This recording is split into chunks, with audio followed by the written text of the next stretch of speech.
Yokunalo mntwana was my number one type. Lokhu ikaso bekukuthi mangimbona ngibambe ngiyeke ngathi angizazi. Bengimncanywa blani inhliziyo yami bleed igazi. Lothando liconsa daily uma ngimbuka ngibona umfazi ozoba nami empilweni yami sihlukaniso kufa.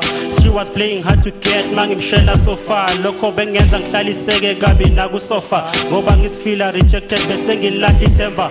But surprisingly she came to me and told me she's loving me. Wangihlaba ngokiss nangehake futhumele. Kusukela that day uthando lwethu was unstoppable. Besithanda masibabili ngoba sihlezi sisijabulele.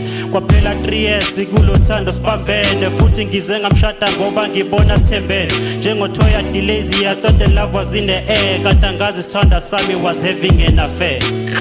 Yazi yave kubuhlungu ukuzitshela ukuthi unomuntu okuthandayo empilweni yakho kanti ubhizi uyazikhanda endaweni abantu bebuka when I was. I didn't mean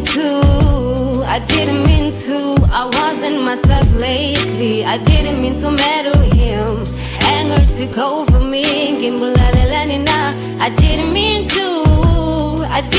to, I wasn't myself lately. I didn't mean to meddle him. Anger took over me.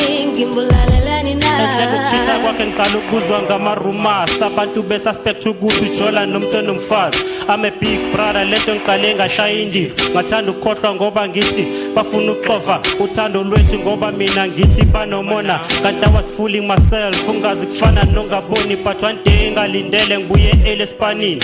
Ngambamba nomjida phansi kwamashidi empedeni. Bezitika ngocansi, that's where I got angry. Ngaqonda indoda ngolaka cause I was gone madly. Ngadonsa i-baseball bat ngamshaya ngimpinda phinda. Noma esexolisa bafo ngasho ngipinda phinda. Ngize ngabona sekugcwele igazi phansi nasempedeni. Lapho umjida usethulwe eqweleni egazi ebusweni. And I cried ngabe ngikhipha i-ring ngayiphonsa egazini. Then I kissed my wife ngathatha ifoni ngabiza amaphoyisa. Iphutha ngilenze lapho-ke ngenxa yokudinga engabe ngibhekane nomuntu okuyena engithandana naye ubhera ngishiya isicefe cause lokho akubulala umuntu. I didn't mean to, I wasn't myself lately. I didn't mean to meddle him. Anger took over me. I didn't mean to, I wasn't myself lately. I didn't mean to meddle him. Anger took over me.